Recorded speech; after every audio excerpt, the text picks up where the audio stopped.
ہمارے سیاسی لوگ ہمارے دھرنوں کو غلط رخ پہ لے کے جا رہے ہیں. جن چیزوں پہ دھرنے ہونے چاہیے ان چیزوں پہ نہیں ہو رہے.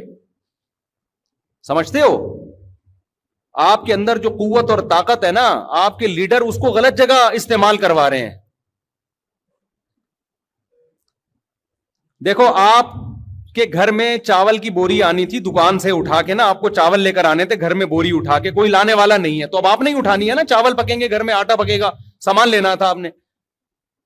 ایک بندے نے کیا کیا، اپنے گھر کا سارا سامان آپ سے رکھوا دیا. اب آپ کے بازو میں اتنی طاقت ہی نہیں ہے کہ اپنی بوری اٹھا کے گھر لے آؤ.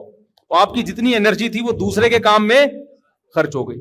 تو ہمارے سیاسی لیڈر ہماری ساری طاقتیں اور قوتیں اپنے آپ کو پروموٹ کرنے میں استعمال کر لیتے ہیں، جس کی وجہ سے ہمارے حقوق کا الحمدللہ پہلے بھی بیڑا غرق تھا، اب بھی ہے، اور قیامت تک بھی ہمیں کوئی امید نہیں ہے کہ ہمیں ہمارے حقوق ملیں گے. کراچی کے گٹر کے ڈھکن غائب تھے، غائب ہیں، غائب رہیں گے. کراچی میں ٹارگٹ کلنگ پہلے بھی تھی، آج بھی ہے، قیامت تک رہے گی. کراچی میں کچرا کنڈی تھا، ہے اور قیامت تک رہے گا. کراچی میں موبائل سنیچنگ تھی، ہے اور قیامت تک رہے گی. کیونکہ کراچی کے لوگوں کو دھرنے دینے تو کسی اور کے لیے دینے، اپنے لیے الحمدللہ دھرنے دینے کا ان کا کوئی پروگرام الحمدللہ ہے ہی نہیں. تو اللہ کا بڑا فضل ہے، کراچی والوں کی استقامت کو 20 دفعہ سلام ہے یار. روز مر رہے ہیں گلی میں، کوئی اس کا شوہر مر گیا، وہ جوان میاں مر گیا، وہ جوان بیٹا مر گیا. تھوڑی سی غیرت ہوتی ہے نا انسان میں، تھوڑی سی غیرت ہوتی ہے. اب یہ تھوڑا سا ٹکڑا ہمیں ملا ہے، اس میں خلافت کی باتیں کر کے اس کی بھی ایسی کی تیسی کر دینا، یہ کوئی عقل مندی کا کام نہیں ہوگا. جیسا بھی ہے کم از کم اپنا تو ہے نا، بیٹھ کے بات. دیکھو ایک بات یاد رکھو، آپ کا ملک جیسا ہی گندا مندہ ہو نا، آپ کو عزت اپنے ملک میں ہی ملے گی، اپنے ملک سے باہر نہیں ملے گی. یہ میں آپ کو لکھ کے دے دوں.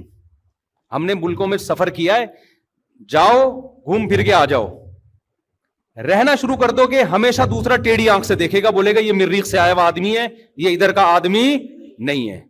جتنی بدماشی کے ساتھ انسان اپنے کلچر میں گھومتا ہے نا، اتنا کسی دوسرے کنٹری میں نہیں گھومتا.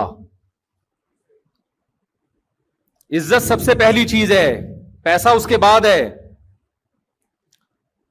میں نے ٹھٹرے ہوئے لوگ سعودی عرب میں دیکھے ہیں. کوئی سعودی عرب میں پاکستانی بیان سن رہا ہو تو معذرت ہے، بہت سے لوگوں کی عزت بھی ہے وہاں پہ، لیکن اتنے آرام سے نہیں ملتی.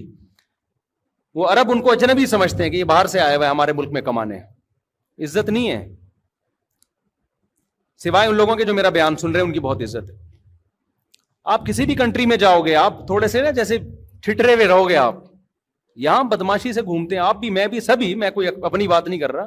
بدماشی سے جب چاہو عمران خان کو گالیاں دو، جب چاہو اس کی تعریفیں کرو، جب چاہو نواز شریف کو برا بھلا کہو، جب چاہو اس کی تعریفیں کرو. بدماشی ہے بھائی ہماری یہاں پہ. 4 شادیاں کی بات کرو، آپ کسی ملک میں کر سکتے ہو ایسے؟ حکومت پکڑے کے اندر کر دی لے جائیے. مجھے ایک لاہور میں ایک صاحب ملے جو ترکی رہ کر آئے. ترکی میں ان کو ایک عرب ملا فلسطین کا. وہ مجھے کہتے ہیں کہ وہ فلسطین کا عرب میری ویڈیو اس کو دکھا رہا تھا کہ اس کے بیان فلسطین کا عربی. کہہ رہے یہ مولوی صاحب ہے، بڑا ٹائٹ بیان کرتے ہیں، اس کے بیان سنتے ہو؟ کہتے ہیں میں نے کہا تم تو عربی بولتے ہو، اس کی تو اردو میں بیان کر رہا ہے، تو تم کیسے؟ کہہ رہے میں اس کی ٹرانسلیشن کروا کے عربی میں سنتا ہوں اس کے بیان. کہتے ہیں میں نے کہا کہ یار تم ان کو کیوں سن رہے ہو؟ کہہ رہے یار اجمیوں میں واحد مولوی ہے جو 4 شادیوں کی بات کرتا ہے. کہہ رہے وہ فلسطینی کہہ رہا ہے اجمیوں میں واحد مولوی ہے جو کیا کرتا ہے. میں نے کہا واہ بھائی سبحان اللہ. تو جو ہمیں یہاں الحمدللہ آزادی ہے نا، آدمی کا دماغ کھلتا ہے، یہاں پہ تحقیق کر سکتا ہے. وہ آپ کسی دوسرے کنٹری میں اس اسٹائل کے ساتھ، بدماشی کے ساتھ نہیں رہ سکتے. آپ بدماشی ادھر ہی ہے الحمدللہ. یہاں پولیس اپنی ہے، فوج اپنی ہے، سیاسی لوگ اپنے. ایک سیاسی تنظیم میں نہیں ہوگی، دوسرے تنظیم سے تعلق بنا لو گے، وہاں وہ آپ کے کام نکلوا لے گی. آپ گھر بیٹھے ہو، آپ کے ایم اے کے پیپر حل ہو رہے ہوں گے الحمدللہ. ایسے لڑکے ہیں یہاں پہ پنجاب میرے ساتھ گھوم رہے تھے، کہہ رہے تھے میرے لیے دعا کریں، کل میرا ایم اے اسلامیات کا پیپر ہے. میں نے کہا تو میرے ساتھ ہے، تو پھر پیپر کیسے ہے؟ کہہ رہے وہ تو الحمدللہ انتظام ہے وہاں پہ.